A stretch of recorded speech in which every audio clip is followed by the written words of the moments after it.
Hai teman, malam ini kita melangkah ke udara berdebu pada pagi hari di Persia saat kamu berdiri di sebuah dataran dengan cakrawala berwarna ungu pucat dan udara cukup dingin hingga membuat jari-jarimu terasa perih. Kamu mungkin tidak akan bertahan pagi ini tanpa mantel tebal jubahnya berbordir halus mungkin bernilai lebih dari upah tahunanmu. Ia membawa tablet buluh penuh simbol, memeriksa setiap kereta dan setiap muatan, bergumam sambil menghitung dan mengetuk stilusnya pada tanah liat basah dan kamu bertanya-tanya berapa banyak fajar lagi seperti ini yang harus kamu jalani sebelum musim kerja berakhir. Namun ada irama aneh dalam derap kaki dan tang alat. Dan bayangan istana yang perlahan tumbuh akan berdiri menjulang di dataran ini selama generasi mendatang. Sekarang, kamu menegakkan punggung, menyesuaikan palang di bahu, dan melangkah lagi menuju perancar. Saat fajar ungu telah menyala menjadi cahaya emas yang menyelimuti semuanya, kamu berusaha tidak menatap langsung, karena jika ia menangkapmu beristirahat walau sekejap, jatah tepung jelai harianmu akan dipotong, perutmu sudah keroncongan. Tetapi makan pertama tidak akan datang sampai matahari benar-benar terbit dan bagian pertama perancar terpasang, karena malam gurun meninggalkan hawa dingin yang menggigit bahkan menembus jubah tipismu. Merasakan serat tali meregang ketika selusin pria menarik dan berteriak bersama. Balok itu pas ditakikan pada alas kolom batu dan mandor akhirnya memberi isyarat jeda singkat. Tempat bendera sutra berkibar pelan di angin sementara para prajurit meneguk anggur encer sambil mengilapkan baju sirah perunggu. Kontras ini membuatmu tertawa lirik, meski terdengar lebih seperti desahan pahit. Mereka bilang upah akan datang, diukur dalam kendi biji-bijian dan mungkin sedikit bir. Tetapi sekarang satu-satunya hal yang ada di kepalamu adalah berapa banyak balok batu yang masih menunggu di tepi sungai untuk ditarik ke atas bukit sebelum malam tiba. Kamu bersandar pada tumpukan batu bata lumpur, mengeringkan hawa dingin pagi menjadi panas kering yang meresap ke tulangmu. Sebuah kereta keledai berderit melewati. Meninggalkan jejak aroma ramuan yang tumpah dari kantong tabib terdekat. Seseorang bercanda bahwa baunya seperti sup yang tidak akan pernah kalian cicipi. Dan beberapa orang benar-benar tertawa meski keringat sudah membasahi kerah mereka. Momen ringan itu cepat hilang ketika mandor memanggil giliran angkat berikutnya. Suaranya membelah kebisingan seperti cambuk, menghirup udara yang berbau debu kapur. Seseorang di dekatmu batuk keras sampai wajahnya memerah. Yang lain menyeka debu dari mata dengan kain kotor yang justru memperburuk keadaan. Tidak ada yang benar-benar bersih di sini, di sekelilingmu. Ratusan pria berjalan dalam kelompok longgar. Masing-masing memikul palang kayu di bahu dengan balok batu terikat di bawahnya. Menggeram serempak saat mereka melangkah menuju kerangka istana yang sedang dibangun yang disebut Persepolis. Bau debu, keringat, dan kotoran bagal terbawa angin pagi sementara suara trompet samar menandakan para pengawas sudah terjaga. Kakimu berderak di atas kerikil, telingamu menangkap suara derit kereta kayu sarat kayu, ditarik oleh lembu-lembu dengan kulit berkilau di bawah cahaya lemah. Saat kamu melangkah lebih jauh, matahari muncul di balik pegunungan Zagrov, melampar bayangan panjang ke atas teras-teras setengah jadi. Beberapa menuju stasiun pahat tempat percikan api memercik saat alat tembaga menghantam batu keras. Yang lain berbaris untuk menarik balok kayu dengan tali dari rambut dan raming. Suaranya seperti paduan suara dari ketukan palu. Teriakan perintah dalam bahasa Persia kuno dan ringkikan keras keledai yang menolak bergerak. Satu fakta unik yang mungkin membuatmu sedikit tersenyum adalah para pembangun kadang menggunakan bola tanah liat berisi pasir sebagai peredam kejut primitif di bawah balok berat. Trik yang dipelajari dari pengrajin Mesopotamia, cerdik, tetapi tidak membuat pekerjaanmu lebih ringan. Kamu melihat perancah dari balok kayu cadar yang diikat erat, tampak kokoh dari kejauhan, tetapi membuat perutmu menegang setiap kali melangkahinya. Sejarawan masih berdebat, apakah istana raksasa ini dibangun terutama oleh pekerja bebas yang disewa, atau campuran budak dan pekerja paksa. Tetapi kamu berada di sini apapun kebenarannya. Dan rasa sakit di bahumu tidak peduli dengan perdebatan akademis itu. Tanganmu kasar karena menarik batu kapur. Punggungmu terasa seperti milik pria berusia 2 kali lipat usiamu meski kamu baru berusia 20 tahun. Kelompok pekerja menyebar ke seluruh lokasi. Seorang mandor dengan topi wol tinggi melintas. Lenganmu bergetar saat membantu mengangkat balok cadar. Kamu melirik ke perkemahan kerajaan di kejauhan. Saat matahari naik lebih tinggi, udara menghangat cepat. Pekerjaan ini sudah terasa tak berujung meski baru jam pertama hari itu, jarimu berdingin, bahumu terasa terbakar. Kamu duduk di tanah bersama kelompok pekerja saat matahari baru saja terbit sepenuhnya. Nampan berisi roti jelai kering diletakkan di atas tanah berdebu. Seorang pemuda yang duduk dekatmu membanggakan bahwa kemarin ia mencuri sepotong kecil daging asin dari seorang prajurit mabuk dan berjanji akan membaginya malam ini, dan yogurt encer tidak banyak membantu selain melembabkan tenggorokan. Seseorang bergumam tentang menukar beberapa batu bata untuk daging di pasar malam dekat situ, tetapi semua tahu itu hanya candaan, karena jika ketahuan, hukumannya bisa berupa pemotongan jatah selama seminggu. Kelompok itu mencoba tertawa agar tidak terlalu memikirkan porsi makanan yang sedikit. Lalu menunduk mengunyah perlahan setiap potongan seolah ingin memperpanjang rasa kenyang beberapa saat lagi. Sebuah cerita aneh yang kamu dengar adalah bahwa di beberapa tempat, kamu menarik napas dalam-dalam, mencoba menikmati aroma samar itu sebelum suara trompet pengawas terdengar. Dan menandakan waktu istirahat telah habis, semua orang berdiri, punggung membungkuk karena perut masih kosong. Lalu perlahan berjalan kembali menuju perancan. Tidak ada banyak percakapan, hanya suara sandal kulit menggesek tanah dan beberapa desahan lemah. Orang mencampur biji popi ke dalam roti jelai agar para pekerja tidak cepat lelah. Mungkin semua orang akan menyelesaikan pembangunan istana ini hanya dalam seminggu. Candaan itu membuat beberapa orang tertawa, meringankan suasana sedikit. Kamu melirik potongan roti terakhir di tanganmu, berpikir mungkin malam ini, jika beruntung, akan ada sedikit bir encer yang dibagikan setelah balok utama terpasang. Pikiran itu cukup untuk membuatmu menelan potongan roti kering itu dan menarik napas panjang sebelum kembali ke tumpukan batu yang menjulang menunggu untuk diangkat. Dan rupanya para prajurit juga menggunakan cara ini agar tetap terjaga saat berjaga. Para peneliti masih berdebat apakah hal itu benar-benar umum terjadi atau hanya cerita yang dilebih-lebihkan selama bertahun-tahun. Tetapi gagasan tentang roti jelai yang istimewa sudah cukup membuat para pekerja berbisik-bisik penuh rasa penasaran. Butiran debu menempel pada setiap potongannya. Tempat para pekerja terampil diundang untuk menikmati hidangan domba rebus dimasak dengan buah delima dan rempan, sebuah hadiah langka bagi mereka yang memiliki keterampilan tinggi. Ia mengingatkan bahwa meski dianggap kelas bawah, kadang-kadang para pekerja bangunan juga bisa merasakan sedikit kemewahan jika bekerja pada proyek penting, terutama saat proyek itu terkait dengan perayaan kerajaan. Cerita itu membuat beberapa orang muda terdiam, membayangkan suatu hari keterampilan mereka bisa menukar roti kering ini dengan perjamuan sungguhan. Setiap orang mengambil bagian kecil dan berbagi kantung kulit berisi sedikit yogurt encer. Makanan itu tidak lezat, tetapi cukup untuk menahan rasa lapar saat pekerjaan menanti. Seorang pria tua berambut abu-abu, tangannya penuh bekas luka, mulai bercerita tentang pesta daging domba rebus yang pernah ia dengar dari para prajurit, sesuatu yang jarang sekali bisa dicicipi para pekerja bangunan seperti kalian. Ia berbicara dengan nada setengah seperti mimpikan, setengah seperti mengejek. Mengatakan bahwa hanya mencium baunya saja sudah terasa seperti berada di meja perjamuan kerajaan. Kelompok itu tertawa pelan. Meski senyum mereka terasa getir, karena semua tahu bagian nyata bagi mereka hanyalah potongan roti kering ini. Udara pagi mulai hangat. Suara serangga dari padang rumput jauh bercampur dengan hembusan angin melewati tumpukan batu. Orang tua itu melanjutkan cerita tentang masa mudanya ketika ia ikut rombongan pedagang melewati Susa. Kamu merasakan rasa lapar belum juga reda. Angin membawa aroma asap ringan dari tungku tanah tempat sekelompok wanita sedang merebus air tidak jauh dari situ. Memberikan sedikit rasa hangat di pagi berdebu ini, seorang pemuda berbisik bercanda bahwa jika ada seseorang yang mau memasak domba rebus untuk para pekerja sekali saja. Kamu kembali ke lokasi pembangunan ketika matahari sudah cukup tinggi. Cahaya menyilaukan memantun dari blok-blok batu kapur dan membuat matamu terasa perih. Tanganmu menggenggam erat tali kasar. Bahu terasa nyaris saat seluruh kelompok menarik sebuah batu besar yang meluncur di jalan tanah yang telah dilapisi lemak hewan untuk mengurangi gesekan. Suara pahat bergema di sekeliling. Dentingannya tajam dan berulang. Kamu melepaskan tali, jari-jarimu bergetar karena lelah, dan mengangkat kain kasar untuk menyeka dahi, menabur beberapa daun yang dihancurkan di atas batu yang baru diasah untuk menahan debu beterbangan.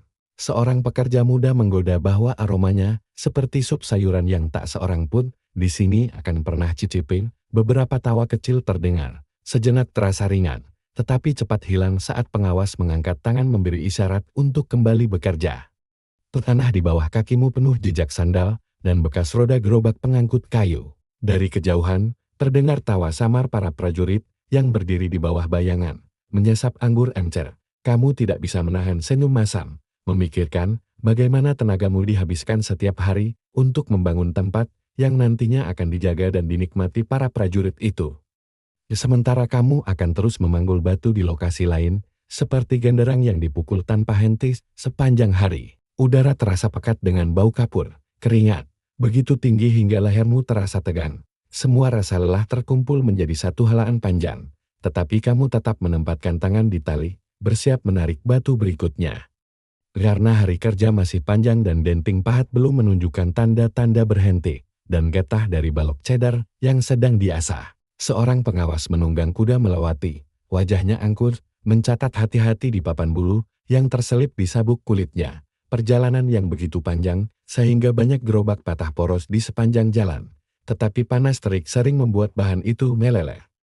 Memaksa perancah diperkuat kembali. Kamu menoleh ke dinding yang hampir selesai, melihat para pekerja memanjat tinggi untuk mengisi celah. Keringat mengalir di punggung mereka seperti sungai, dan kamu bertanya-tanya apakah ketika bangunan ini selesai, nama mereka akan diukir di suatu tempat atau benar-benar terlupakan. Ia berkata beberapa rombongan bahkan menggunakan rakit untuk membawa kayu menyusuri sungai.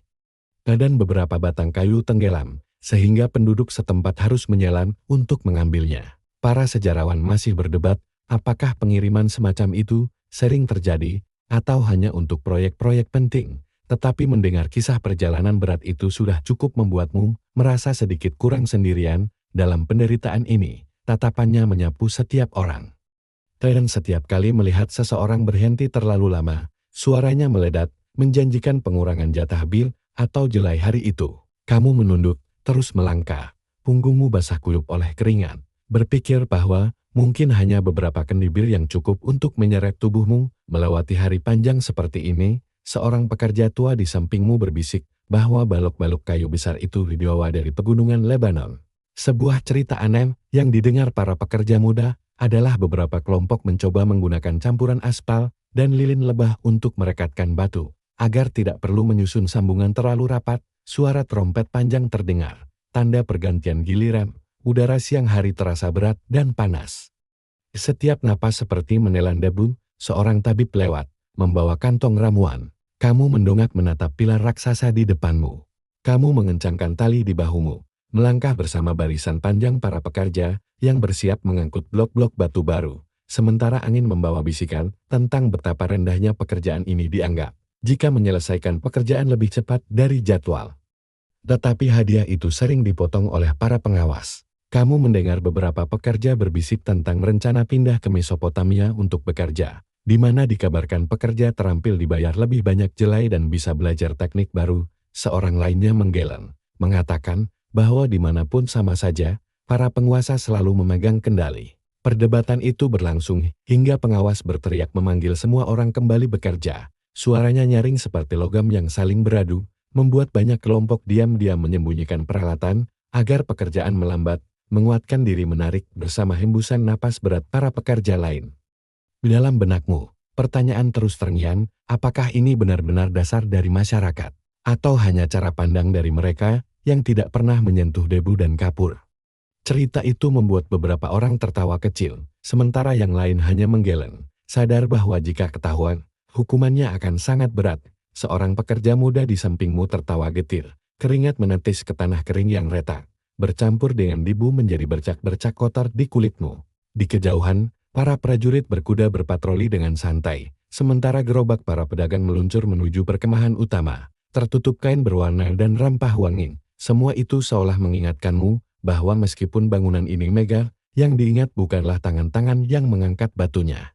Mengatakan bahwa para penjaga dan pedagang kaya sering menyebut para tukang bangunan sebagai orang-orang kasar, berdiri di lapisan terbawah dalam tatanan sosial. Ia bercerita bahwa pernah mendengar seorang pedagang menyombongkan kafilah sutranya dari India dan terang-terangan mengatakan bahwa para pekerja tak ubahnya keledai penarik gerobak, hanya memiliki tenaga tanpa suara. Kata-kata itu membuat banyak orang menunduk, meski beberapa hanya mengangkat bahu. Karena sudah terlalu terbiasa dengan penghinaan semacam itu, seorang pekerja yang lebih tua menyalah, mengatakan bahwa meskipun pekerjaan ini dipandang rendah pada musim pembangunan puncak, upahnya tetap lebih baik daripada para petani yang bercocok tanam di tanah kering. Ia bercerita bahwa pernah, setelah proyek besar di Pasar Gadah, beberapa pekerja terampil bahkan bisa membeli ternak dan menyewa orang lain untuk menggarap lahan bagi mereka, mengubah hidup hanya dengan beberapa tahun bekerja untuk istana. Para peneliti masih berdebat apakah itu hanya kasus langka atau benar-benar ada kelas tukang bangunan yang berhasil naik status. Tetapi kisah itu cukup membuat kelompok pekerja muda diam mendengarkan. Sebuah cerita aneh yang kamu dengar adalah terkadang para tukang bangunan diberi hadiah bir dan madu, kamu merasakan beban batu di bahumu terasa lebih berat saat memikirkan posisi dirimu. Saat berhenti untuk minum di dekat kendi tanah liat, kamu kembali menggenggam tali. Kamu duduk bersandar di samping dinding batu yang belum selesai ketika pengawas datang membawa papan upah dari tanah liat. Simbol-simbol berbentuk paku terukir di atasnya, mencatat nama setiap kelompok pekerja, jumlah hari kerja, dan bagian upah yang akan dibagikan. Sebagian besar berupa jelai yang diukur dengan kendi. Saat ia membacakan daftar itu, semua orang terdiam. Dan jika tidak pandai menyimpan, banyak orang akan pulang tanpa membawa apapun selain tangan yang kapalan. Kamu mengangguk, menatap matahari yang mulai condong, berharap esok jatah akan lebih banyak, atau setidaknya ada tambahan bir untuk membuat rasa jelai yang keras lebih mudah ditelan. Hanya ada suara angin yang berdesir melalui perancah kayu yang bergetar. Setiap orang menerima bagian mereka, kadang disertai sedikit bir encer. Jika pembangunan berjalan sesuai jadwal, seorang pekerja muda mengerutkan kening, berkata bahwa bagian jelai hari ini lebih sedikit dibanding minggu lalu meski pekerjaan semakin berat. Seorang pekerja tua menyahut bahwa mungkin pengawas mengambil sebagian untuk dirinya sendiri. Setiap kendi disegel dengan tanah liat yang dicap stempel kerajaan, seolah mengingatkan bahwa semua yang kamu terima sepenuhnya berada di bawah kendali penguasa. Kamu menggeleng pelan, menerima kendi jelai dan membungkusnya hati-hati dengan kain, karena hanya sedikit kelalaian bisa membuat tikus atau burung menghabiskan hasil keringatmu selama seminggu. Hal yang bukan rahasia di banyak lokasi. Para sejarawan masih berdebat, apakah sistem upah ini benar-benar adil atau selalu dimanipulasi oleh para pengelola. Tetapi bagimu, jawaban itu tidak mengubah kenyataan bahwa makan malammu malam ini akan lebih tipis. Sebuah cerita aneh yang kamu dengar adalah di beberapa lokasi. Kadang para pekerja dibayar dengan garam atau minyak wijen sebagai pengganti jelai, karena keduanya memiliki nilai tukar lebih tinggi di pasar setempat. Seseorang menceritakan pernah menukar beberapa kendi minyak untuk membeli sandal baru dan rempar. Tetapi ada juga yang kehilangan semuanya ketika harga minyak mendadak jatuh. Kisah itu membuat kelompok tertawa pelan. Setengah menyejek, setengah pasrah. Kamu menatap sekeliling, melihat kendi-kendi jelai berbaris menunggu untuk dibagikan. Seorang pekerja tua menghela napas, mengingatkan bahwa musim pembangunan masih panjang. Kamu menarik kain kasar untuk menyeka keringat di dahimu. Ketika terdengar teriakan panik dari perancah tinggi di sisi kiri, seorang pekerja muda tergelincir saat mengangkat balok batu besar. Seluruh tubuhnya jatuh dari ketinggian sebelum siapapun sempat bereaksi. Suara benturan keras membuat semua orang terpaku. Hanya tersisa disau angin dan kicau burung dari tiang kayu. Kamu berlari bersama beberapa orang lain. Kamu menoleh ke arah pemuda yang kini terbaring di bawah pohon. Tabib duduk di sampingnya menjaga. Sebuah periuk berisi ramuan mendidih mengeluarkan aroma menyengat, menjadi harapan kecil di tengah udara panas dan debu. Kamu menarik napas dalam-dalam, mengencangkan tali di bahumu, dan kembali bekerja. Karena hari belum selesai dan batu di depan masih harus diangkat. Menemukan dia tergeletak tak bergerak, kakinya terpelintir pada sudut yang tidak wajar. Seorang tabib muncul, membawa kantong ramuan dan madu. Dengan cepat membalut luka menggunakan kain yang direndam minyak sambil bergumam mantra, dan menabur bubuk daun pada sayatan. Aroma herbal bercampur dengan bau debu dan keringat, membuat udara terasa berat. Seseorang berbisik bahwa madu dan getah pohon bisa mencegah infeksi, trik yang dipelajari para pekerja dari tabib Babilonia. Para peneliti masih berdebat apakah cara ini benar-benar efektif atau hanya solusi sementara. Tetapi bagimu, itu satu-satunya harapan bagi pemuda yang terbaring itu. Beberapa pekerja berbisik bahwa jika ia tidak bisa berdiri dalam seminggu, pengawas mungkin akan memotong upahnya dan menggantinya dengan orang lain, karena proyek tidak boleh melambat. Sebuah cerita anak yang kamu dengar dari tabib adalah kadang mereka menggunakan campuran anggur dan getah untuk mengolesi luka agar mati rasa. Tetapi bahan itu terlalu mahal sehingga hanya dipakai untuk pekerja yang dianggap penting. Kamu menatap wajah pucat pemuda itu, bertanya-tanya apakah ia cukup penting untuk mendapatkan perlakuan itu atau akan dibiarkan menghadapi nasibnya. Suasana di sekitar lokasi menjadi muram, semua orang kembali bekerja. Tetapi mata mereka sesekali melirik ke arah perancang, seakan masing-masing merasa bisa menjadi korban berikutnya. Kamu merasakan tanganmu menggenggam tali lebih erat, jantung berdegup kencang setiap kali melangkah di atas papan kayu yang bergetar di bawah kaki. Angin kering membawa debu batu yang melayang, dan denting pahat tetap terdengar, berulang seolah tidak pernah ada kecelakaan yang baru saja terjadi saat matahari mulai condong ke barat. Saat malam turun, kamu bersama kelompok pekerja berkumpul di sekitar api unggun dekat kaki pegunungan Zagros. Tempat proyek dihentikan sementara setelah seharian panjang, angin malam membawa hawa dingin. Aroma asap kayu dan daging kering dari dapur darurat bercampur dengan bau herbal yang terbakar setengah gosong, mengatakan bahwa ada roh gentayangan di sekitar gunung. Jiwa-jiwa mereka yang mati saat menarik batu untuk istana kuno. Ia menurunkan suaranya, mengatakan bahwa kadang saat malam tanpa bulan, hanya tersisa suara api yang berderak dan hembusan angin, seperti lagu pengantar tidur yang aneh. Dalam sekejap, ketegangan dari siang hari lenyap. Dan tidur datang perlahan seperti abu api yang mulai padam. Bisa terdengar langkah kaki menyeret di atas kerikil meski tak ada siapapun di sana. Beberapa orang bergidik, sementara seorang pekerja tua terkeker, mengatakan bahwa suara itu hanya angin menyapu celah batu. Para peneliti masih berdebat, apakah kisah-kisah ini mencerminkan keyakinan keagamaan yang mendalam, atau hanya cara pekerja menghibur diri di malam panjang. Tetapi cerita seperti itu selalu jadi bagian tak terpisahkan dari api unggun. Semua orang duduk melingkar, memegang cawan bir encer yang dibagikan sebagai hadiah, dan konon beberapa keping emas pernah ditemukan saat menggali pondasi dekat susah. Kisah itu membuat beberapa pasang mata berbinar, tetapi yang lain menggeleng, mengatakan bahwa jika istana tahu, semuanya akan disita. Entah benar atau tidak, cerita itu membuat suasana terasa seram sekaligus memikat. Sedikit rasa hangat itu membantu tenggorokan tidak kering dan pikiran mereda setelah denting pahat yang tiada henti sepanjang hari. Seorang pekerja muda mulai bercerita tentang hantu. Sebuah cerita aneh yang kamu dengar adalah ada yang percaya roh-roh itu meninggalkan tanda bagi siapa saja yang berani menggali harta karun tersembunyi. Kamu duduk dekat api, melihat percikan abu beterbangan mengikuti angin. Mendengar suara kayu berderak dan napas teratur rekan-rekan yang mulai terlelap, seorang pekerja tua mengingatkan bahwa besok harus bangun pagi. Dan jika tidak tidur cukup, punggung dan bahu akan terasa sakit hingga tak mampu mengangkat tali. Kamu menarik kain lebih dekat ke tubuh, mencium bau asap yang menempel di pakaianmu, dan diam-diam menatap pantulan api pada batu-batu besar di dekat situ.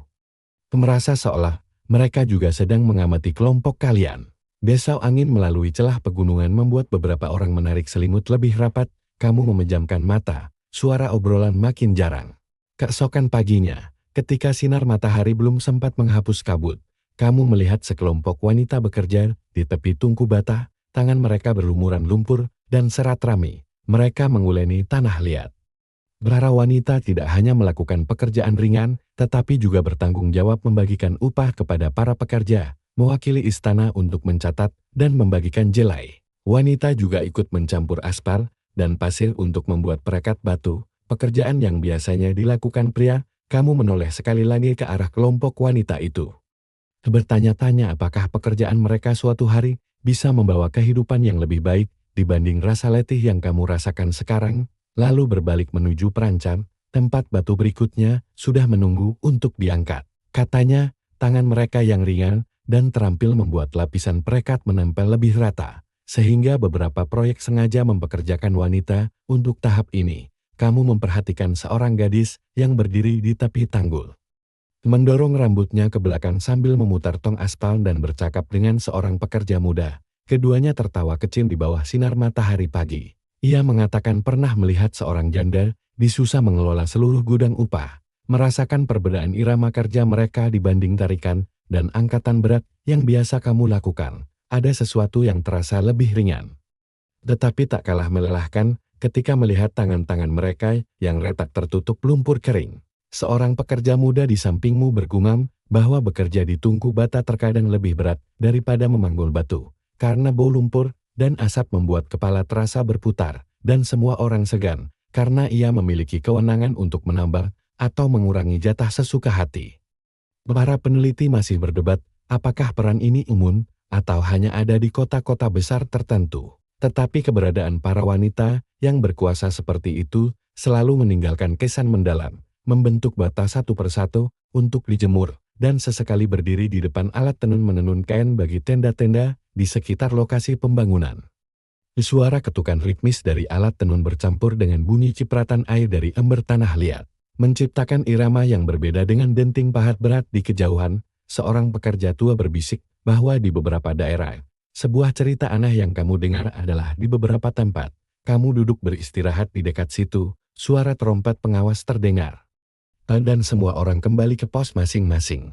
Kamu mendongak menatap pilar-pilar raksasa yang perlahan mendekati penyelesaian di Persepolis. Bayangan mereka memanjang di bawah terik matahari siang, dan simbol-simbol mitologi yang sedang dipahat di dasar pilar. Ia mengatakan bahwa ukiran itu bukan sekadar hiasan.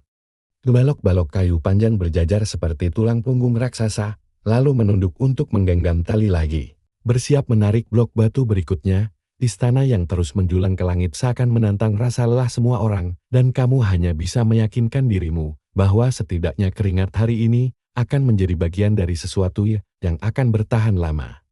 Setiap tarikan dan angkatan melibatkan puluhan orang, dan setiap kesalahan bisa mengorbankan nyawa. Seorang pekerja di sampingmu berbisik bahwa meski bangunan ini akan berdiri megah, saat perayaan pembukaan digelar, hanya raja dan para bangsawan yang akan menghadiri pesta, sementara mereka yang membangunnya akan kembali memanggul batu di tempat lain.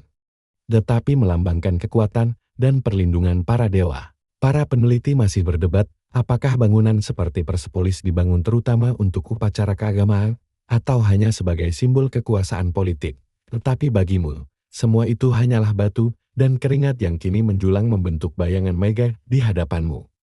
Setiap pilar begitu tinggi, hingga harus disusun dari beberapa blok batu besar. Diangkat menggunakan katrol, dan perancah bertingkat-tingkat sebelum bisa berdiri kokoh. Suara tarikan tali yang menegang, roda kayu yang berderit di poros, dan teriakan komando para pekerja menggema di seluruh lokasi, seperti lagu kerja yang tak pernah putus, bau getah pinus, debu kapur. Airan kayu cedar memenuhi udara, bercampur dengan hembusan angin kering dari gurun. Seorang pekerja tua menunjuk ke arah ukiran berbentuk singa, banteng bersayap. Sebuah cerita aneh yang kamu dengar adalah beberapa lokasi pembangunan pernah menggunakan campuran aspal dan lilin lebah untuk melumasi permukaan katron agar tali bergerak lebih mulus. Tetapi panas terik sering membuat aspal meleleh, menyebabkan tali tergelincir dan perancah menjadi berbahaya. Seorang pekerja muda menceritakan bahwa suatu kali tali putus, sebuah batu besar terlepas dari katron, membuat seluruh kelompok harus melompat ke parit untuk menghindari maut. Tawa bercampur rasa gelisah menyebar di antara para pekerja ketika kisah itu disebut. Seolah mengingatkan semua orang betapa tipisnya batas antara pekerjaan selesai dan bencana. Kamu memperhatikan rangka atap yang sedang dibangun. Angin panas bertiup membawa debu halus yang menempel di rambut dan kulit, membuat tenggorokan kering. Kamu menarik napas panjang, merasakan rasa tanah dan getar. Kamu mendengar suara langkah kaki gajah menghentak tanah saat rombongan para pejabat pengawas melintas di jalur utama lokasi pembangunan. Mereka mengenakan jubah panjang dari sutra, kepala dihiasi topi berlapis emas, dan duduk di atas gajah yang diselimuti permadani. Ia bercerita bahwa di lokasi lain, hanya karena proyek tertunda, sekelompok pekerja dipaksa bekerja sepanjang malam, sementara mandor mereka dihukum dengan pemotongan seluruh jatah bir. Para peneliti masih berdebat, apakah hukuman semacam itu benar-benar umum terjadi, atau sekadar cerita yang dibesar-besarkan dalam ingatan para pekerja, bercampur dengan desau angin kering dan derit tali katrol di kayu. Memerintahkan kelompokmu untuk menarik 2 blok batu tambahan sebelum matahari mencapai puncak. Bahumu terasa perih, tetapi kamu tahu, jika tidak menyelesaikan perintah, jatah bir di akhir hari akan dipotong.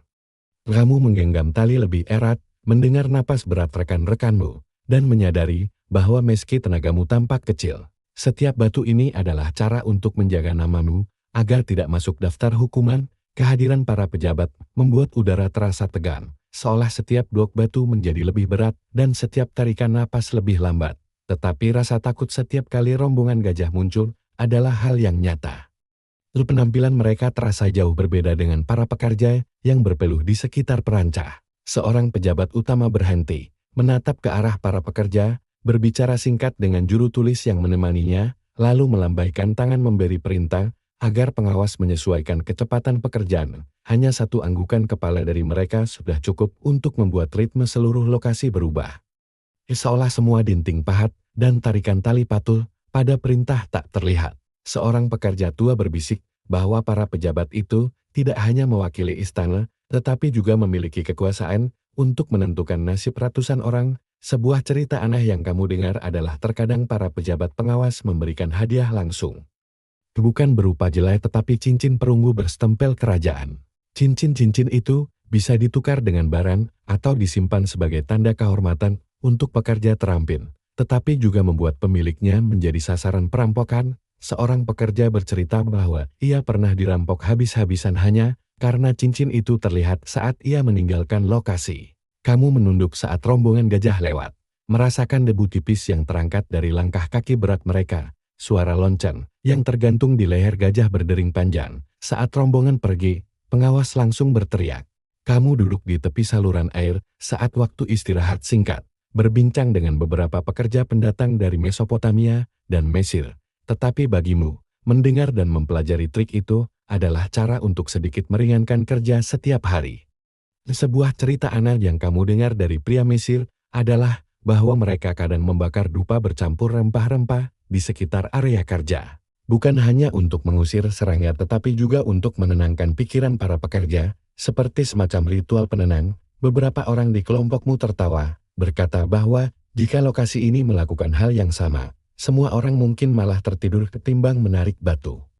Aksen mereka terdengar asing, menyadari bahwa bukan hanya kamu yang menanggung penderitaan berat. Mereka bercerita tentang perjalanan panjang, menukar tenaga demi makanan dan tempat tidur, sering jauh dari keluarga. Selama berbulan-bulan, seorang pekerja Mesopotamia menunjuk ke sandal lusuh yang hampir putus. Tersenyum tipis dan mengatakan bahwa itu adalah barang termahal yang ia bawa, karena ia harus melintasi bebatuan panas menyengat di perjalanan ke sini. Tetapi cukup lambat, sehingga kamu bisa memahami cerita tentang tanah kelahiran mereka, tempat beberapa pedagang asing bertukar rempah dan kain dengan para prajurit. Kamu dan yang lain menoleh sejenak, lalu menunduk meneguk air terakhir dari kantung kulit, sebelum pengawas meniup trompet memanggil kembali ke pekerjaan. Bahumu kembali terasa berat di bawah palang kayu, dan kamu melangkah pergi, meyakinkan dirimu bahwa setidaknya kamu telah belajar beberapa trik dari mereka yang juga berjuang menghadapi nasib yang sama. Seorang pria dari Mesopotamia membanggakan bahwa di tempat asalnya, para tukang bangunan sering menggunakan batu bata berongga untuk mengurangi berat. Itu membuat pengangkutan lebih mudah. Seorang pria Mesir menceritakan cara mereka mengolesi minyak di atas papan kayu bulat agar batu besar bisa digulingkan melintasi pasir. Trik yang mulai ingin dicoba oleh kelompok pekerja Persia di jalur licin dekat lokasi ini. Para peneliti masih berdebat apakah proyek-proyek besar di Persia banyak dipengaruhi oleh teknik luar negeri atau hanya mengadopsi sebagian kecil. Kamu menatap mereka. Angin bertiup membawa suara dari pasar darurat yang didirikan dekat lokasi. Kamu kembali ke lokasi pembangunan ketika matahari hampir mencapai puncaknya dan mendengar suara seorang pendeta bergema dari mimbar kayu dekat jalur utama. Ia mengenakan jubah putih bertepi biru, membawa ikatan dupa yang menyala dan menebarkan butiran harum ke udara. Tetapi sebagian lain saling melirik dan tertawa kecil. Seorang berbisik bahwa jika benar ada pahala, jatah jelai mereka tidak akan dipotong setiap kali istana butuh lebih banyak persediaan untuk para prajurit. Kamu melepaskan genggaman tali dan melihat kepulan asap dupa perlahan terbawa angin. Rasa lelah masih melekat, tetapi udara terasa sedikit lebih ringan, seakan lantunan doa itu, entah tulus atau tidak, membantu siang terasa kurang menekan. Para peneliti masih berdebat apakah ritual keagamaan di lokasi semacam ini benar-benar tulus atau hanya alat istana untuk menjaga para pekerja tetap patuh. Tetapi bagimu, lantunan doa hanyalah suara lain yang bercampur dengan denting pahat dan derit katrol. Mulutnya melantunkan doa-doa kepada Dewa Ahura Mazda. Ia mengatakan bahwa mendirikan istana ini bukan hanya pekerjaan fisik tetapi juga perbuatan suci, karena raja membangunnya sebagai persembahan untuk dewa, dan setiap pekerja turut menyumbang pahala untuk diri mereka dan keluarga mereka. Beberapa pekerja menunduk mendengarkan. Sebuah cerita aneh yang kamu dengar adalah kadangkala saat peletakan fondasi utama, pendeta mengubur mangkuk giok berisi anggur dan jelai di bawah tanah, menyebutnya sebagai persembahan untuk bumi. Seorang pekerja tua bercerita bahwa suatu ketika, sekelompok orang penasaran menggali fondasi bangunan lama dan menemukan mangkuk itu. Tetapi segera ditangkap prajurit karena dianggap menodai persembahan suci. Kisah itu membuat semua orang terdiam beberapa saat sebelum kembali bekerja. Aroma dupa menyebar di udara, menutupi sebagian bau debu dan keringat, membuatmu merasa sedikit lebih mudah bernapas walau hanya sebentar. Kamu menatap pendeta yang turun dari mimbar, berhenti berbicara dengan pengawas. Lalu berjalan menyusuri lokasi pembangunan. Cahaya dupa memantun di jubahnya. Kamu menggenggam tali lebih erat, menarik satu blok batu lagi, mendengar gema dua yang masih terngiang di telinga, seperti irama pelan yang menemani kerja berat siang ini. Ketika suara trompet penanda waktu istirahat terdengar. Saat matahari mulai condong ke barat, suara kerja mendadak terhenti ketika sekelompok pekerja berhenti, berdiri berbaris di depan perancal. Salah satu dari mereka, tubuhnya kurus, tetapi suaranya lantang, berteriak bahwa jatah jelai dan bir telah dipotong selama 2 minggu sementara beban pekerjaan justru bertambah 2 kali lipat. Para pekerja lain mengangguk pelan, beberapa menjatuhkan tali ke tanah. Suara benturannya menggema dan membuat seluruh lokasi sunyi. Seorang pengawas menunggang kuda segera mendekat. Suaranya tajam memerintahkan semua kembali bekerja untuk menenangkan situasi. Istana akan mengirim beberapa kendi bir dan berjanji menambah jatah jika pembangunan selesai tepat waktu. Udara terasa begitu berat hingga bahkan angin pun seakan berhenti berhembus. Seorang pekerja muda di sampingmu pelan-pelan bertanya, apakah kamu akan ikut berdiri atau tetap diam? Tetapi kamu tidak menjawab, karena tahu apapun pilihanmu, akibatnya tidak akan ringan. Ada kalanya satu kelompok kembali bekerja hanya demi janji itu. Berjanji bahwa besok jatah bir akan ditambah. Jika 2 blok batu terakhir hari ini selesai, suara helaan napas bercampur dengan bisikan pelan terdengar. Lalu tali-tali kembali diangkat, dan lokasi itu kembali dipenuhi suara pahat dan langkah kaki. Seolah keheningan yang mencekam tadi tidak pernah ada. Tetapi akhirnya jatah tambahan dipotong lagi saat musim pembangunan berakhir. Kisah ini membuat beberapa orang menggeleng, sementara lainnya tertawa pahit karena tahu kejadian serupa tidak akan mengejutkan siapapun. Di kejauhan, barisan prajurit bersenjata tombak sudah berdiri. Mata mereka mengamati setiap gerakan. Seorang pekerja tua di dekatmu berbisik bahwa jika kelompok itu terus menolak, para prajurit mungkin akan campur tangan dengan kekerasan. Para peneliti masih berdebat apakah protes seperti ini sering terjadi atau hanya pemberontakan langka. Tetapi tidak ada yang menyangkal ketegangan yang kini terasa di udara. Sebuah cerita aneh yang kamu dengar dari seorang pekerja lain adalah kadangkala kamu menoleh. Kamu melihat banyak tangan yang menggenggam tali, namun belum mengangkatnya. Saat langit mulai gelap, seorang juru tulis dari rombongan pejabat mendatangi pengawas, berbisik sesuatu. Tak lama setelah itu, suara pengawas menggema.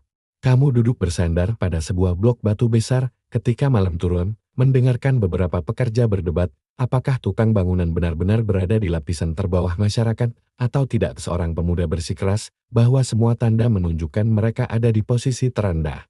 Dari jatah makanan yang minim, hingga penghinaan dari para prajurit dan pedagang. Merasakan angin dingin menyusup melalui lipatan pakaian, kamu menarik selimut lebih rapat. Mendengar suara perdebatan kelompok itu, perlahan mereda siring kantuk datang. Pertanyaan tentang tempatmu dalam masyarakat berputar di kepalamu. Seperti suara angin yang berhembus melewati peranca dan meninggalkan gema samar. Suara serangga dan kayu berderak dari api unggun di dekatmu membuat suasana terasa lambat. Seorang pekerja muda bertanya kepadamu, jika suatu hari bisa menjadi mandor, apakah kamu akan meninggalkan lokasi untuk hidup lebih nyaman atau tetap tinggal demi mengawasi proyek-proyek besar? Kamu tidak langsung menjawab, hanya menatap batu-batu besar yang perlahan membentuk bangunan. Berpikir bahwa sekalipun naik pangkat, bau debu dan getah mungkin tidak akan pernah lepas dari hidupmu. Ia menunjuk pada tangannya yang kapalan dan sandal yang sudah usang, mengatakan bahwa jika mereka bukan di dasar, mengapa bahkan tempat tidur pun harus diperebutkan demi mendapatkan sedikit tanah yang kering. Seorang pekerja tua menanggapi. Bercerita bahwa ada orang yang memulai sebagai pengangkut batu tetapi setelah beberapa tahun diangkat menjadi mandor, bahkan berhasil mengumpulkan cukup banyak jelai dan ternak untuk menyewa orang lain menggarap ladang mereka. Ia berkata bahwa dengan keterampilan tinggi dan sedikit keberuntungan, pekerja bangunan tidak selalu harus hidup di bawah terus. Para peneliti masih berdebat apakah jalur kenaikan seperti ini umum terjadi atau hanya untuk segelintir orang. Tetapi cerita itu membuat beberapa pekerja muda terdiam, merenung sebelum menjawab. Sebuah cerita aneh yang kamu dengar adalah ada mandor yang begitu kaya hingga menyewa penyanyi dan juru masak pribadi setiap kali mereka meninggalkan lokasi pembangunan, hampir hidup seperti pedagang kaya. Namun, banyak orang tetap menganggap mereka tidak bisa disamakan dengan bangsawan atau pedagang dan selalu diingatkan bahwa mereka hanya berasal dari golongan pengangkut batu. Kamu menatap langit bertabur bintang, angin bertiup sedikit lebih kencang, membawa butiran pasir dari kejauhan. Pagi terakhir musim pembangunan tiba. Cahaya redup menyelimuti lokasi. Ketika blok-blok batu terakhir dipasang di tempatnya, kamu bersama kelompok pekerja mengemasi kain dan peralatan sederhana, bersiap meninggalkan Persepolis setelah berbulan-bulan bekerja tanpa henti. Bau debu dan getah kayu masih menempel di pakaian, bercampur dengan aroma asap dari tungku bata yang menyisakan abu di sekitar lokasi. Semua orang menunggu pengawas membagikan jatah jelai terakhir. Kendi-kendi bersegel tanah liat berbaris di jalur keluar, menjadi bayaran sekaligus penutup musim yang melelahkan. Kelelahan berbulan-bulan perlahan berganti dengan rasa lega. Kamu menarik napas dalam, mencium aroma tanam dan angin, lalu membiarkan kakimu membawa tubuhmu menyusuri jalan panjang, menuju malam yang akan memberimu tidur tenang. Seorang pekerja tua menghela napas, mengatakan bahwa tak seorang pun tahu apakah tahun depan mereka akan dipanggil kembali atau harus mencari proyek lain. Seorang pemuda tertawa pelan, berkata bahwa setidaknya istana ini akan berdiri selama beberapa generasi. Istana menjulang megah, pilar-pilar barunya menjatuhkan bayangan panjang di atas lantai batu yang luas, menjadi bukti kekuatan kerajaan dan keringat ratusan orang. Kamu menggenggam kendi jelai, mengikat kainmu erat, lalu berjalan bersama kerumunan. Suara sandal kulit berdesir bersatu dengan hembusan angin kering. Dalam benakmu, kamu bertanya-tanya, apakah ratusan tahun dari sekarang, ada yang akan mengingat tangan-tangan yang membentuk pemandangan ini, atau semuanya hanya akan menjadi batu dan angin. Dan meski tak ada yang mengingat nama para pengangkut batu, jejak tangan mereka akan tetap ada di dinding-dindingnya. Para peneliti masih berdebat, apakah istana pernah mencatat jasa individu atau tidak. Tetapi bagimu, itu tidak lagi penting ketika bahumu yang lelah hanya memikirkan perjalanan pulang. Sebuah cerita aneh yang kamu dengar adalah ada pekerja yang pernah menyembunyikan beberapa batu permata kecil yang ditemukan di fondasi untuk dijual di pasar jauh, tetapi kebanyakan tertangkap dan dihukum. Seorang pekerja muda mengangkat bahu, berkata bahwa tidak layak mengambil risiko, karena jika tertangkap, jatah jelai bisa hilang dan bahkan bisa dibuang ke daerah asing. Suara percakapan pelan bercampur dengan angin saat semua orang menerima bagiannya. Mata mereka tertuju ke jalan yang terbentang. Jalur berdebu yang membawa mereka menjauh dari lokasi. Saat matahari semakin tinggi, kamu menoleh sekali lagi ke arah Persepolis. Udara terasa semakin hening saat kamu menjauh dari suara pahat dan trompet. Hanya tersisa angin dan langkah kaki yang berirama. Sekarang, ketika semua suara dari lokasi pembangunan telah tenggelam dalam kesunyian, kamu merasakan tubuhmu perlahan rileks. Tidak ada lagi denting pahat, tarikan tali, atau teriakan pengawas yang terbawa angin. Langit dipenuhi bintang. Setiap titik cahaya tampak berkelip mengikuti ritme detak jantungmu, pelan dan teratur. Kelopak matamu semakin berat saat pikiranmu melepaskan bayangan batu, debu, dan terik matahari. Yang tersisa hanya rasa lembut dari tanah di punggungmu, tanpa memikirkan hari esok atau berbulan-bulan kerja yang sudah berlalu. Di semua suara kini, hanya terasa seperti riak lembut yang membawamu semakin dalam menuju tidur, tempat semua rasa lelah lenyap, dan hanya kedamaian yang tersisa. Menyelimuti seluruh dunia, di sekitarmu suara angin yang berputar di telinga, dan kehangatan kain yang menyelimuti tubuhmu. Semuanya melambat, melembut, dan tubuhmu terasa menyatu dengan irama malam yang damai. Di suara jauh dari serangga malam dan desau angin yang menyelinap di antara celah batu, menjadi musik alami yang menenangkan, berulang dan damai. Bahumu, yang pernah terasa kaku karena tali dan beban, kini perlahan melonggar. Setiap otot melemah seiring tarikan napas panjang dan dalam. Hanya napasmu sendiri yang bergerak perlahan, hembusan angin sejuk dari padang rumput jauh berhembus. Membawa aroma tanah basah dan wangi getah pohon yang lembut, membuat udara di sekitarmu terasa ringan dan lembut sedikit demi sedikit. Cahaya sore memudar, berubah menjadi oranye lembut sebelum larut dalam gelap malam. Kamu merasakan napasmu menjadi lebih tenang. Kamu membiarkan pikiranmu hanyut perlahan.